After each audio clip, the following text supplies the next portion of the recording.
My Month with a Billionaire, part 15, y'all. So now we are at Matsuhisa, and old Daddy Harley has just laid the smack down on Dana and is like, I'm so sick of you talking for my son. And we're all just like, I'm all mid-bite of my crispy, like, uh-oh. And Harley looks at his dad and is like, Dad, come on.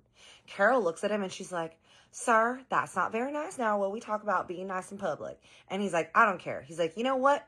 He literally just smacks the fucking chopsticks out of Carol's hand. They crash onto the table and we're like, oh my. I'm like, I need to have another sip of this sake because it's about to get good, y'all. I take my sake, I take a sip, and I'm ready to just absorb all the information. He leans over and looks at Dana and he's like, you have been taking advantage of my son for too long, for too many years. He has been under your tyrant rule. This man just said tyrant rule, and I'm frankly sick of it because my son doesn't have depression. He doesn't have an addiction problem anymore. He would be doing just fine if you weren't there, and you are stunting his growth, and I'm sick of it. He's like, my son is a man, and my son does not need a caretaker or a babysitter. Harley's like, Dad, that's enough. Dana's just here to help me. Dana's like, I am so sorry if I ever offended you. Promise you that we have the best doctors and team in the world that are here to help Harley, and I just work with them. And Harley's dad is not trying to hear it. He is just like, nope, nope, nope, no. He keeps talking over her. He's like, no, no, no, no. And Carol's like, all right, do you need to step outside? Do you need to get some air? And he's like, no, I don't need to get some air. He's like, I need to get out of here. We're like, okay. He's only had like maybe 4 pieces of his sushi. And he's like, nope, I'm done. He sits there, this old ass man with his white ass hair, crosses his hands across his little Ralph Lauren teddy bear sweater and starts pouting. Harley looks at me and he was like, I am so sorry. And Harley's dad is like, don't apologize for me. And he looks at me and goes, don't let him apologize for me. I don't need to be apologized for. I'm a grown-ass man. Do you not think I'm a grown-ass man? I'm like, you look like a grown-ass man over there pouting. And he's like, I'm done. I'm ready to leave, Carol. I'm ready to leave. Carol's like, can we just sit here? And he's like, nope, nope, nope, nope, nope. He starts throwing a tantrum, y'all. I'm like, well, I see where Harley gets it. Harley's like, I'm really sorry, but like, let's take the rest of this food to go because once he's like this, he is not going to be able to be pacified until we get the fuck out of here. I'm like, it's totally fine. The waiter comes over and Harley's like, hey, can we get the rest of this food boxed up? We're going to take it to go and I'll grab the check. He's like, okay, great. Harley's dad starts going, I want to leave now. I want to leave now. I want to leave now. I want to leave now. He starts getting louder and louder. People are looking in the restaurant. Now, it is a very crowded, loud restaurant, but he is now making some noise. Carol goes, I'm going to take him outside while we wait. Harley's like, I think that's a good idea. She pulls out and wheels his ass out. And this man is over there huffing and puffing in his luxury sweater. Clearly, money is not enough, y'all. He pulls him out and Harley puts his black card out for them to pay. And Dana's just sitting there sipping on her little Sprite with lemon and just looking down. And Harley's like, Dana. And she's like, this isn't good for you, Harley. It's not good for your dad to be saying things like this to you. I'm thinking, obviously you don't like him saying things like this to him because it's about you, girlfriend. She's like, this is really bad. You know, are you sure that it's okay for you to be around your father right now? Harley's like, what are you talking about? Like, it's my dad. Of course I have to be around him. Like, I'm not going to go spiral and jump into a bush and start railing lines because my dad is telling me that he thinks that he knows how I should live my life. Dana's like, well, I just think that that sort of reactive behavior is not good right now for your recovery. I'm sipping my sake, y'all, and I can't keep quiet because I'm like, what? I'm like, well, it just seems that his dad really just wants what's best for him. And it seems like he's just speaking his mind because he is truly wanting to make sure that his son has the best treatment, best team around him, and that he is doing okay in his recovery. I mean, it has been 3 years. Dana looks at me like I just shot her in the chest. She's like, Kat, we have Harvard professionals and people that do scientific studies on behaviors and addiction that are all part of Harley's team. I assure you, he is getting the best round-the-clock treatment. I'm like, but you're the only one that lives with him that's giving him the treatment. She's like, I know that you're new here, but Harley is doing Zoom meetings with his therapist and psychiatrist multiple times a week. He goes to doctor's appointment 3 times a week, and I am making sure that his levels are all copacetic each time a week. And I was like, yeah, and how much are all these people getting paid?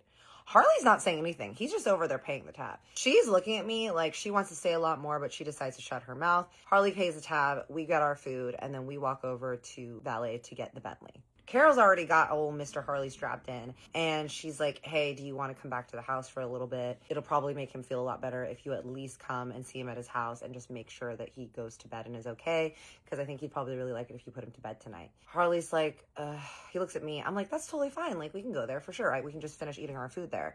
And Carol's like, yeah, I think that'd be a good idea. Dana's like, Harley, we have a really long day tomorrow, so I think it'd be better if we just went home because it seems like your dad needs rest. I look at Dana. I'm like, girl. I look at Carol. I'm like, well, what do you think, Carol, since you're his dad's caretaker? caretaker. What do you think would be best for him? Because Harley obviously wants to do what's best for his dad. She's like, I think it would be great if Harley could come and at least spend a little bit of time with him, at least put him to bed, see him off to bed, and you guys can finish eating there. And Harley's like, that's totally fine. Dana's like gonna try to say something again, and Harley looks at her and she just shuts the fuck up. We get in the car, and as soon as we start heading over to Harley's dad's, Dana starts going, Harley, I want to make sure that your dad is not going to influence your recovery in a bad way.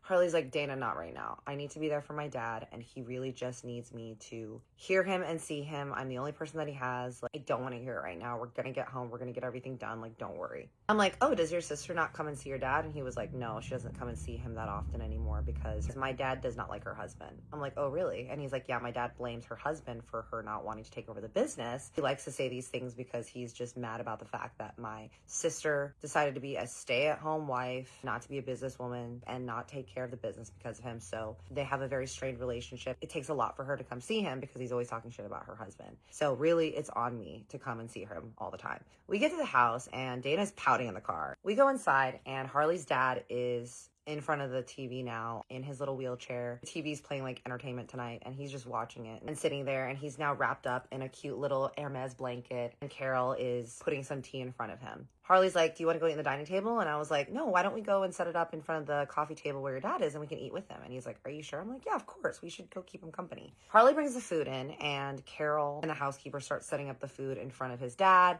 And I just sit on the ground at the coffee table and I'm just looking at him, and his dad just looks over at me and smiles. And he goes, are you Native American? And I said, I do have some part Native ancestry. And he goes, I really like Native American women. You guys are so classy. And I said, I'm a very big mix, so I have a lot of things. And he was like, what are you? I was like, I'm Filipino, Spanish, Native American, Thai, and Polish.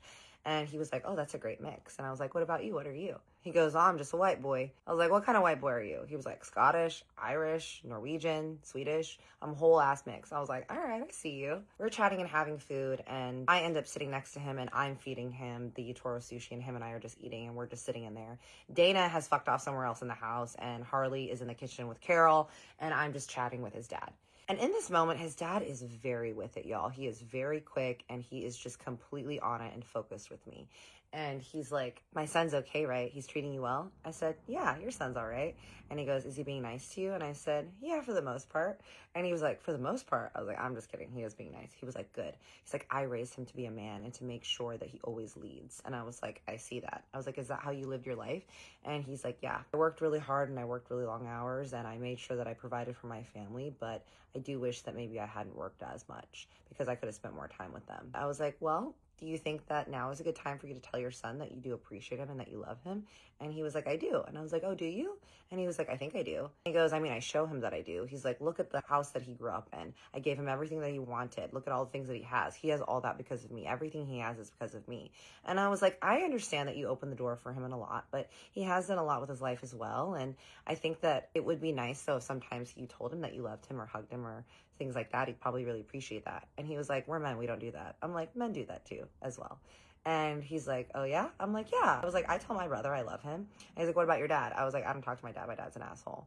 And he was like, do you wish your dad had told you that he loved you? And I was like, probably. And he goes, I think that Harley and his sister probably think that I was an asshole too. And I was like, well, there's no time like the present to try to be the dad that you want to be and to be the dad that he needs, right?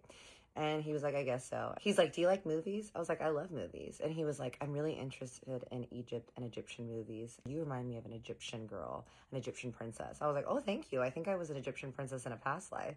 And he was like, I really like movies like Ben-Hur and The Mummy and stuff. I was like, oh, okay. And he's like, would you come watch it with me sometime? And I was like, how about this? When we leave, you tell Harley that you love him, and then I will come and watch any movie that you want this week. And he was like, really? I was like, yep, that's all it takes. And he goes, doesn't seem very manly. And I was like, it is very manly. Affection, male energy like that, and gentle masculinity is very, very manly. So you should probably tell him. He's like, he already knows. I was like, well, if he already knows, then he'll just hear it twice, right? And he was like, fine. I'm like, okay, great. We finish eating and Harley comes inside. He's like, all right, we got to go. I'm like, you didn't finish eating. He was like, I'm done eating. I'm like, okay. Dana has not come in at all to that room. I stand up and I'm like, okay, Mr. Harley, I'm leaving now and I will be back to watch a movie with you this week, okay? As long as we do what we remembered. And he goes, okay. I hug him and I'm over standing by the door and I'm just kind of watching, and Harley goes and leans down to hug his dad, and his dad just kind of pulls him down and Harley leans back down and his dad says something in his ear. Harley goes like this. He sits up, he nods at his dad, he shakes his hand, and then he walks through the door. Dana's standing there with me, and we say goodbye to Carol, and we get into the Bentley. We're just driving back listening to NPR, and Dana is just rattling off all the things that they need to do the next day. They need to go to meetings, they need to do this, they need to go to the psychiatrist, they need to go to the gym, they need to meet his workout partner. He has another meeting at the Ivy, a lunch meeting, and blah, blah, blah, blah. Harley's just silent. We get back to the mansion of madness, and Dana's like, all right, well, I'm going to bed. And then she kind of gives us this look like, don't say it too late. And I'm like, girl, get out to all business. She goes to bed, and Harley looks at me, and he's like, you want a little nightcap? I'm like, absolutely. He's like, whiskey? I'm like, absolutely. He's like, should we smoke a little cigar as well? I'm like, abso-fucking-lutely. He goes to the bar and gets 2 Whiskey Rocks glasses out of his little whiskey mold that he has. I love those things, y'all. He pours 2 glasses of Japanese whiskey, which is my favorite. And he was like, I felt like this would go good post sushi. And then he has a little humidifier room that's in the back of his office, and he goes and picks out a Romeo y Juliet cigar for us to share. Walk out into the yard area, beautiful sky, Encino skies, end up sitting on 2 lounge chairs, just looking at the pool. He lights the cigar, we're having a sip of our whiskey and just enjoying the night sky. And he goes, thanks for being nice to my dad. I was like, yeah, of course. And he goes, it's a weird experience because on one hand, I really like seeing him nice and happy and kind to people. But on the other hand, I get flashbacks of what an asshole it used to be. And it's hard because sometimes when I remind him of things, he just doesn't remember. And I was like, I get that. He's like, what'd you guys talk about? And I was like, well, he just told me about how he wishes that he could have been around more as a father and how he wishes he hadn't worked as much, but that he is really proud of you and he does care for you deeply. And I think that's why he went on that little tangent about Dana, because he doesn't want to see you getting taken advantage of. And he's like, so you're going to go watch a movie with him this week? I was like, yeah, he's a cool dude. I'll go keep him company. And he goes, my dad told me he loved me tonight. And I was like, oh yeah? And he was like, yeah. I think the last time he told me he loved me was when I was like 8 years old and I had won the winning match for our school and my dad was proud of me. That is honestly the last time I can remember. And I was like, well, how did it feel? He's like, it felt really good, but it also made me angry. I'm like, angry why? And he was like, because it felt like it was too late. Like it felt like it was too many years too late. Like I'm old now, he's old. And it's like, why is he doing this now? Like, I was like, well, you know, when people get near their end of their age, they start to try to change and maybe they want to make amends and they start to look back on their life differently. So maybe he's trying to make changes now. And he was like, I feel like you had something to do with him being so nice to me tonight. I was like, I don't know. Even if so, it doesn't mean that he doesn't mean it. And he was like, yeah, I know. And he just looks at me and he goes, I wanted to thank you for being so nice to me and my dad. I said, look, Harley, you know that you can tell me anything and that I'm here for you. And I know that there are things that you struggle with, as we all do. I just think it's important that you stay honest with me, with yourself, and the people around you. He was like, I made a lot of mistakes in my early 20s, 30s, and 40s, and now that I'm in my 50s, I'm trying to be a better man, and one of those things that I want to do is to be a better man to my dad, but it gets really hard because I just remember all the bullshit that he did. And I was like, I get it, right? I do. I totally do. You just don't want to live with regrets, but at the end of the day, you just need to be honest about where you're at. What is best for you as far as your healing journey while still prioritizing your dad, because you are the only family he has now. And I think continuing to see him and grow with him and seeing him and allowing him to be kind to you and give you the parenting that you wanted when you were a kid is a good idea. And he just looks at me and he goes, I'm really glad that you're here. Can you stay forever? And I was like, we'll see.